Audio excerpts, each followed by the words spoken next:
until it actually kicks on here and I can hear it. It has a delay. My buddies use this to stream video games. Really? The OBS thing, yeah. Well, you already got one person watching. So Probably my mom. Jessica Lockhart. Oh, the really? doc. The doc.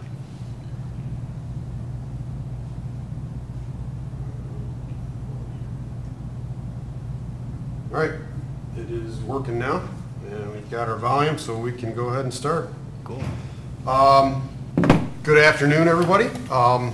Another episode here of Sobriety Rocks. Today with awesome dude, Mr. Stephen Kime. Hello, everybody. Thank you for doing this today. I've had the pleasure of knowing you now for a few years. Got to meet you early in your sobriety and a little bit into mine, and it's been incredible to see where you were, everything you've come through and endured, and where you're at now, and to be sitting here with an awesome friend, person, coworker. It's cool, so I'm excited about this. Nice. To talk with you for a little bit today.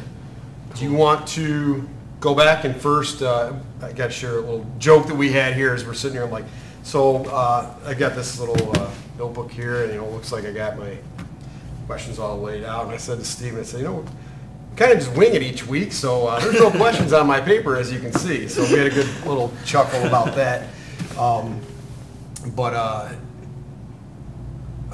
on one second here. It just so that the video ended.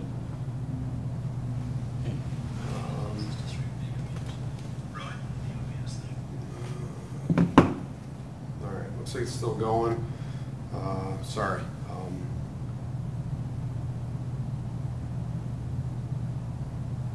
I apologize. It does say that it is ended on the computer, so I don't know why.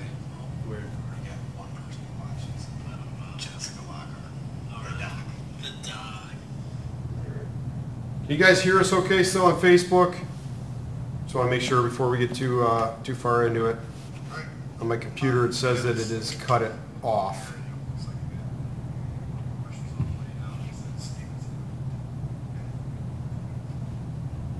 All right, Gail, you confirmed it. We're good still? All right. Sorry about that. My computer, it said that it was interrupted, so I didn't want to get too far rolling along here. All right, so Stephen, tell us a little bit about yourself. Some history of, I guess, what led you to Racing for Recovery. Well, where do you want me to start? The good, the bad, the... Take a little bit of the bad, and obviously we always like to focus on the good too. Right, So. always focus on the positive, but well, what led me here was I was down in Florida, and I was living down there with my brother at the time, and I wasn't making the best life decisions at the time. I was just kind of just floating by, working, but spending all my money on partying and not making the best decisions. Sooner or later it caught back up with me, and I headed down a pretty bad path, and my parents were pretty desperate. I mean, they were really desperate. They called the police on me. They had me arrested for domestic violence because I was literally wrecking their house. I kind of lost my mind, and because of the drugs and alcohol, I had like a mental break of sorts, and yeah, they didn't know what else to do, so I got arrested. And I was only in there for a week, but it was the longest week of my life. I can't imagine being in there any longer, and that was tough. And I got out. I still went back to using again, and I got admitted to a psych hospital. From there, I don't remember how long I was in there. I don't have much of a memory of this, but once I got out of there, I was really dosed up on medicine that they gave me to bring down the mania that I was experiencing and the anxiety and everything. So I wasn't really coherent, but I was still present. But my cousin Jeff Barrett is good friends with Todd Crandall. Their sons play hockey together. Pretty awesome. So yeah, he's a good guy, and he's always had my back. And he suggested that we talk to this guy that he knew. His name was Todd Crandall. And my mom, desperate at the time, could use anything that she could, so we tried it. She drove me back to Ohio from Florida, and I came and met with this guy. And it turns out that I related to him a lot. Awesome. Yeah. How was that ride from Florida here after you had gone through destroying parents' house? They called the police on you. I'm sure that you were a little upset about that at the time. You sat in jail for a week, in the hospital after that. How was that ride home with your mom? I was excited. I don't really remember a lot of it, like I said, which is the weirdest thing not to be able to remember Right. something that's part of your life because of the medicine I was on and the mental state that I was in. Mm-hmm. But I remember I was really excited to come home. I was excited to see all my old friends. I was excited to get home and just be where I was safe. And it was weird because all the friends that I thought I was coming home to see, I didn't end up seeing. Really? And all the people that I thought were going to be there weren't there for me. But I built a whole new life around the people that did come back into my life and help me out. And those friends I am getting emotional, but All right, buddy. really thankful. I had a feeling this was an happy day, especially with you and me. You and me, Not the big, good, man. the big criers here. Damn it, Crandall. Get your ass in here. No, that's okay. And that's awesome to see it because it's so much good that's coming out and the feelings, and it's incredible. So tell a little bit then. Obviously, you said you met Todd, and how did it go from there? You came to support group meetings, or you met with him individually? Or? I met with him individually. Didn't trust him at first. Didn't trust him at all. I didn't trust many people. I was really skeptical. I was telling someone earlier about that today. I was like, yeah, I met this guy. I really related to him, but I related to him so much I didn't trust him. I thought it was a facade. I thought it wasn't real.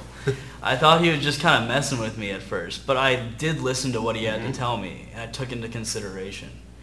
And I met with him for a little while, and then for like a week or two, maybe 3, and then I was sober for a couple weeks, and then I decided that I wanted to try to go back to drinking and smoking again. And it lasted like a day or two, and my parents came and got me because I left the house and did all this, and then I came back, and then since then, on June 29th, I've been sober since then of 2015. Awesome. June 29th. So you just hit a little milestone there. Yeah. Last week on Last Friday, right? Yeah, that was 3 years. 3 years. That is awesome. Super proud of you. So you mentioned something. You said you related with them, you met with them, and he said some things, and you listened to them. And curious, do you remember what those things were that he had said to you in those initial meetings? That's really tough, but I remember the main point because I told you my memory is really hazy from back then. I remember he said, all you have to do is stay sober and comply with your medicine. Yep. Those are the 2 things you have to do. I don't care about the job. I don't care about what you have to do. Just as long as you stay sober and comply with your medicine, I'll be happy and you'll be fine. Yep. And those stuck with me because those were 2 things I really didn't want to do at the time. Right. But I listened to him and I trusted him because anything was better than where I was going. Yep. So I was desperate myself that I needed a change. And I related to him so much because he's gone through what I was going through before in his past. So it made sense to me. Yep. I trusted him. Awesome. Not at first, but after a little while. I'm glad you did that. So you talked to Todd, and I remember actually seeing, I believe, a news clip with you and I think your mom, Melissa Vage, in Todd's old office. Oh yeah. Where you guys had interviewed with her. That was awesome, and obviously your family's been a big part of your sobriety and coming to meetings too, and being online and viewing it too. So how's that helped you through things in sobriety? Well, the family or the Yep. okay.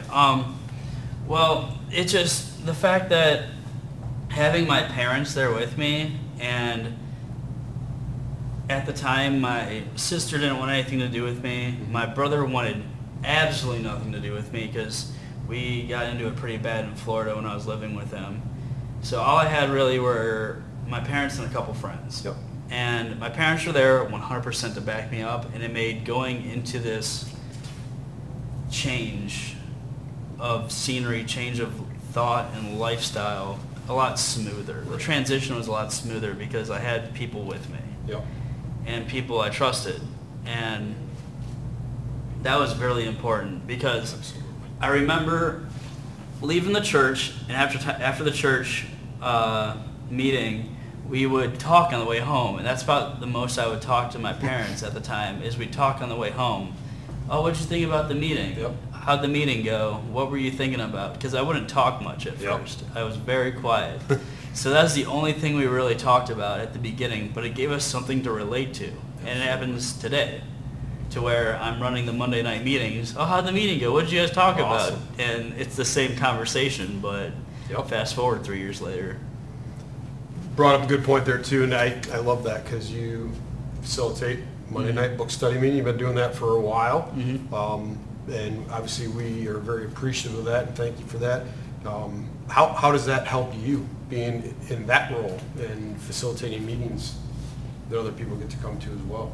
Well, it gives me a sense of accomplishment because when I first started going to the meetings, I wanted not to be in Todd's seat by any means, but the Monday night meetings that Kelly and Sean would run, I wanted to do that one day, but it was like there's no possible way for that to ever happen.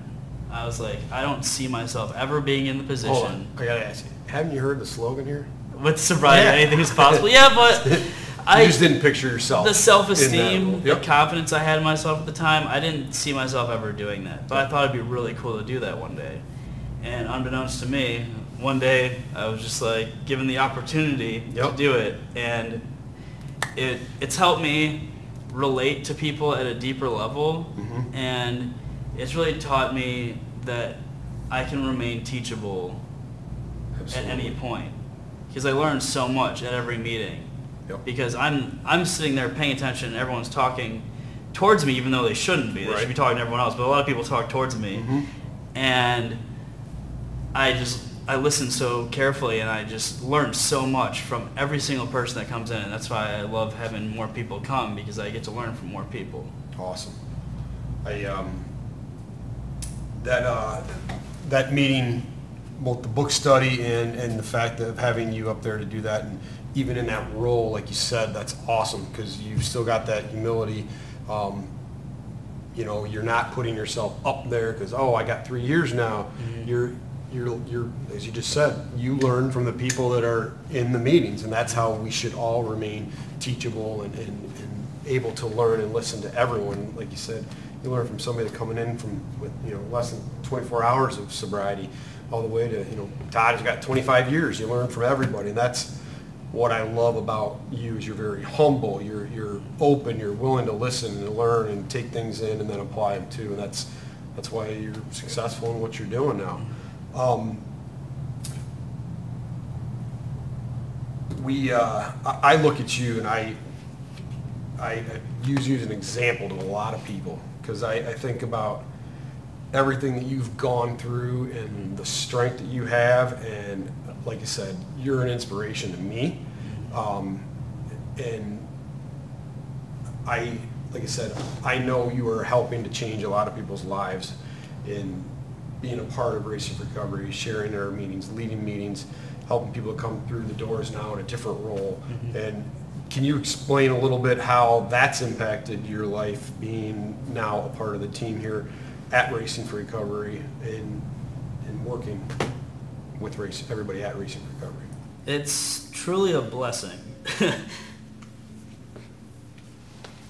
I remember the first week of working here, the Friday after I left, I literally cried the entire way home. Awesome. I was crying the entire way home, just like hysterically laughing and crying like a madman. Like if anyone would have seen me like driving, they're like, what is wrong with him? What is he on? And I was just like, no, it's truly a blessing, literally.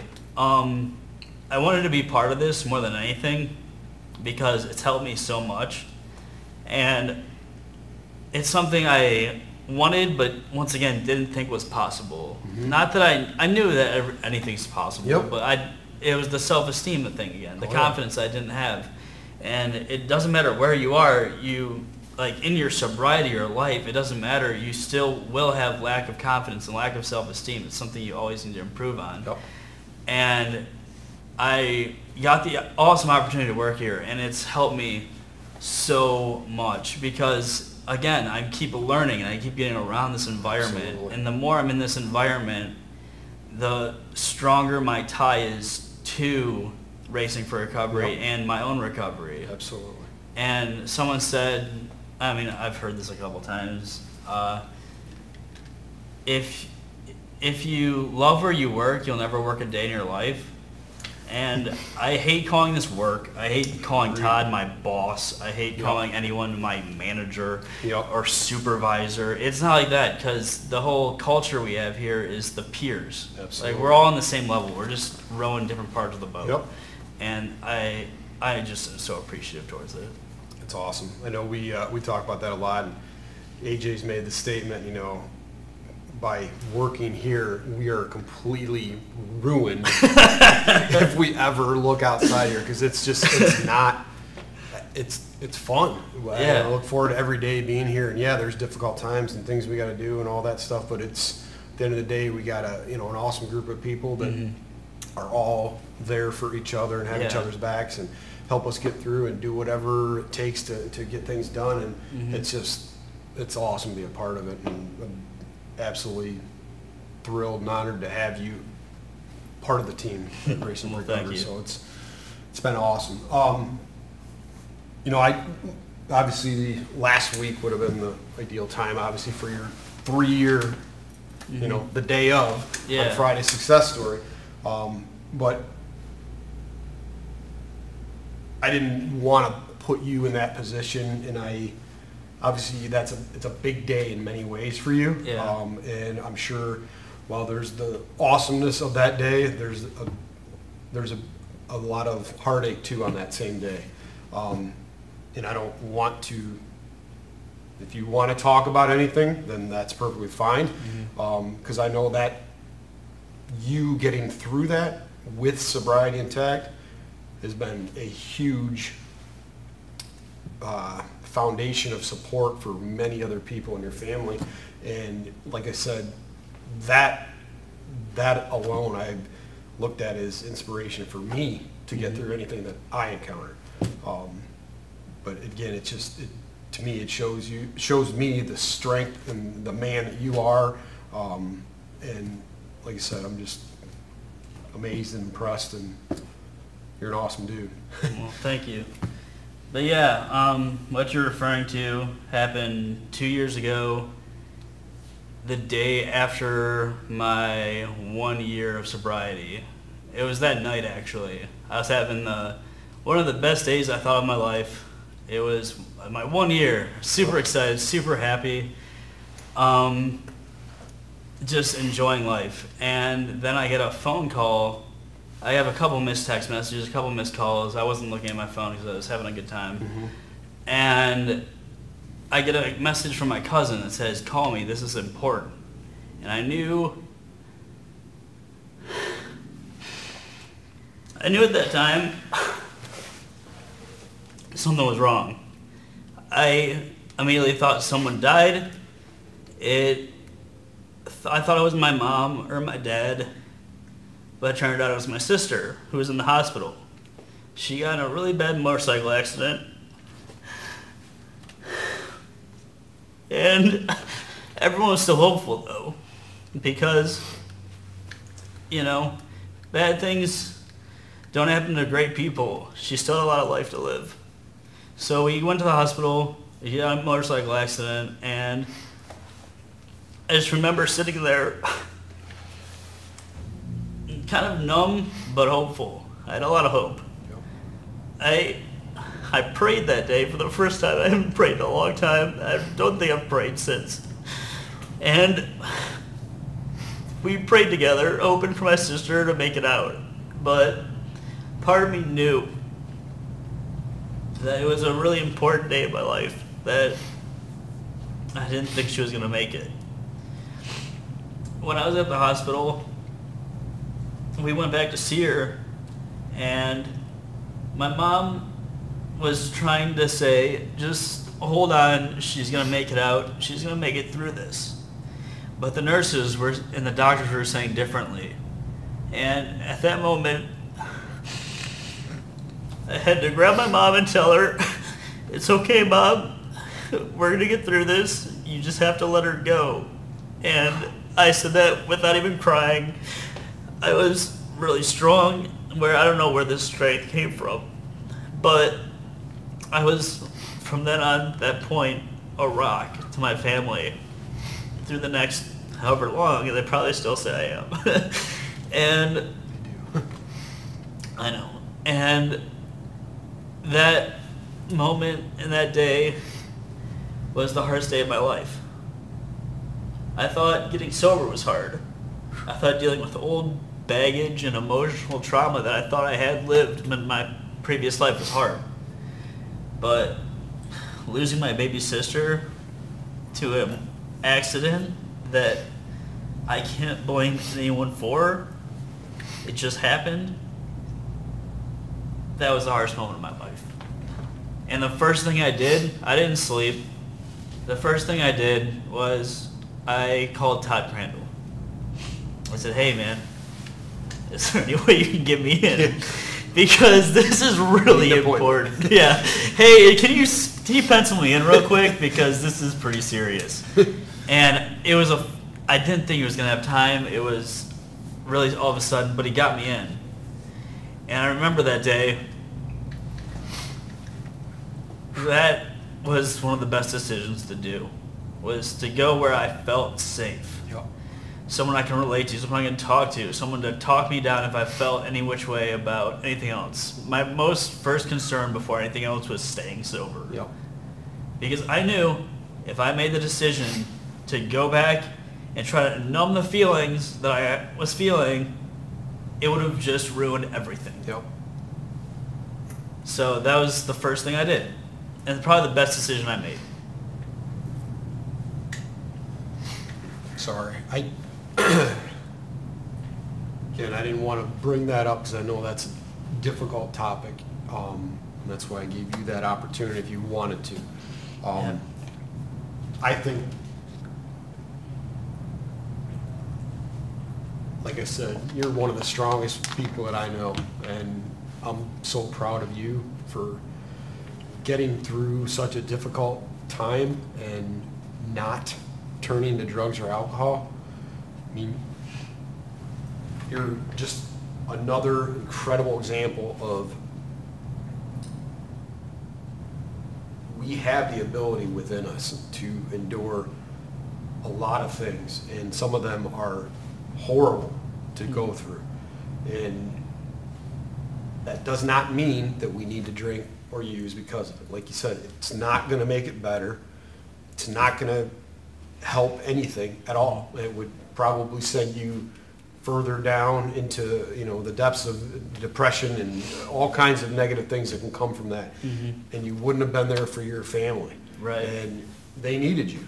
Yeah. And, you know, they have helped you and they've done a lot for you and your struggles, and then you were there for them. And again, that to me is such an important part of your story. Mm-hmm. that it's a horrible situation, but what you, the man that you became out of that situation it says volumes about the kind of person you are.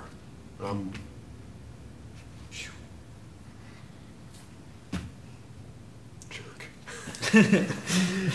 Sorry, Todd. Not good to have two emotional dudes No, sitting at a table talking about we're just things. gonna have a cry fest the whole time. Oh, man. But I didn't do it alone. It wasn't just me. It was my friends. It was my family.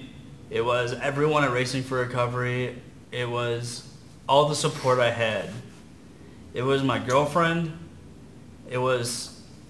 She was a huge rock for me. She has been through Awesome. my entire sobriety, because when no one else was there, she was there for me. Awesome. And then my friend Donald, when no one else wanted to talk to me, when I was losing my mind, I always had that guy. And I'll forever be grateful for those two. Yep. Awesome. And everyone else along the way.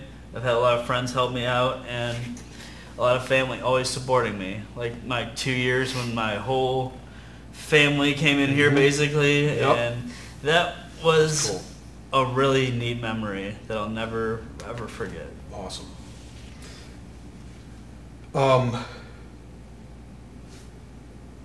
Let's laugh and smile a little bit more too here. So, anything? I'm trying to think here. Anything in particular, either in your time working here, or I know you recently went on the trip to Boulder.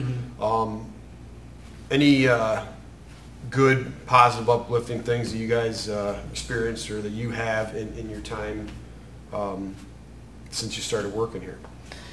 I learned a lot about a lot of things, and the main thing is that I've learned here is how to turn on this switch of being serious and being goofy. Yep.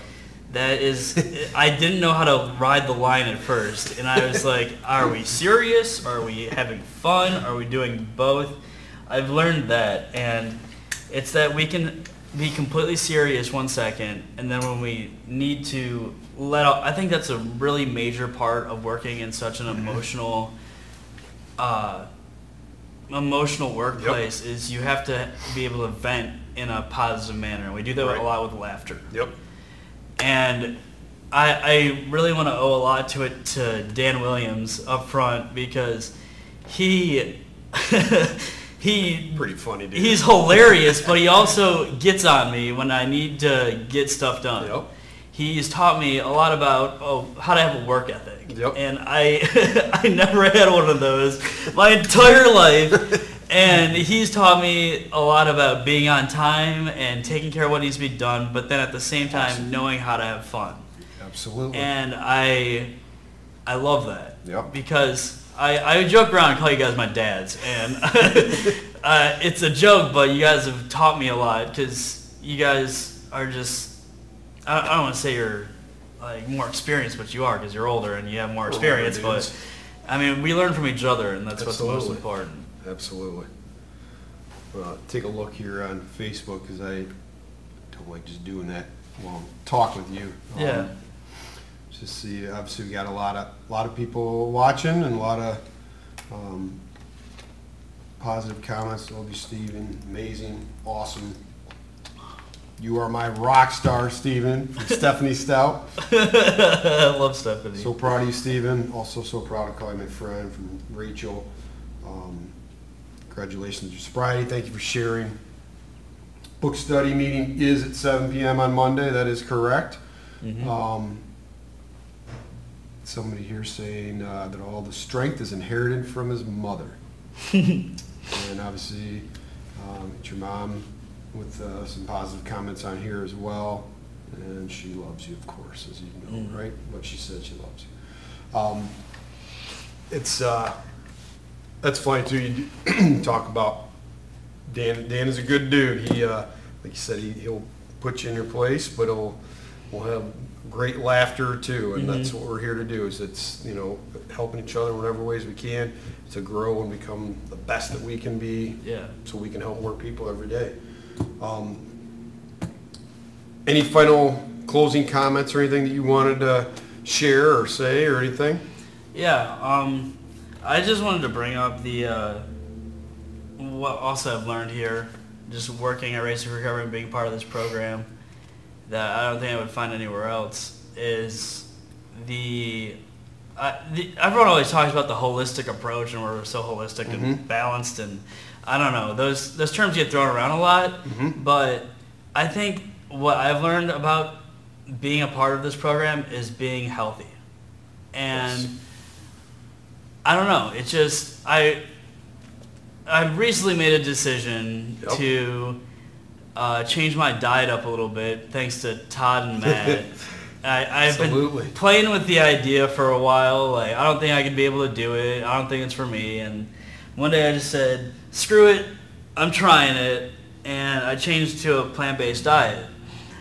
And I was working out with AJ in the gym like 4 or 5 days a week. I was still gaining weight. I mean, my diet was pretty garbage, but I figured like working out all the time would like start fighting that a little bit. But what really changed more than anything is changing to a plant-based diet, because I've literally lost over 20 pounds in not even 3 months probably. It's over 20 now? Yeah. It's awesome. I'm almost down to 200 pounds, like even. I'm pretty close, like riding the line. And I feel great, and I never would have ever imagined doing this without this program, because just the people in it, I'm learning everything.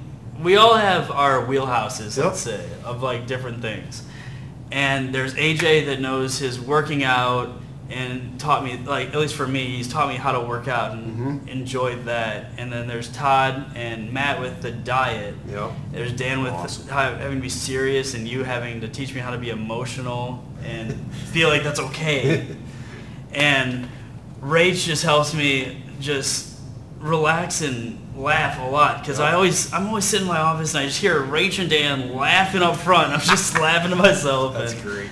Everyone else, everyone teaches me so much here, and I think we learn from each other. And it's awesome. And I learned that it doesn't matter where you are in your life or sobriety or age or anything. It's just we're all similar peers, and we're all important. Awesome.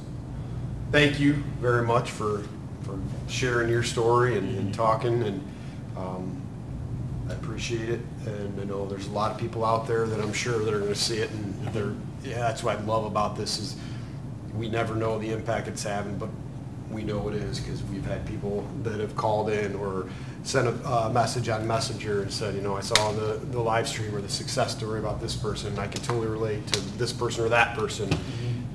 That's why we do it. You put a face to what substance abuse and addiction was, but you are now putting that face to recovery and all the awesome things that it has to offer if you stop drinking and using drugs. So thank you again. Love you, brother.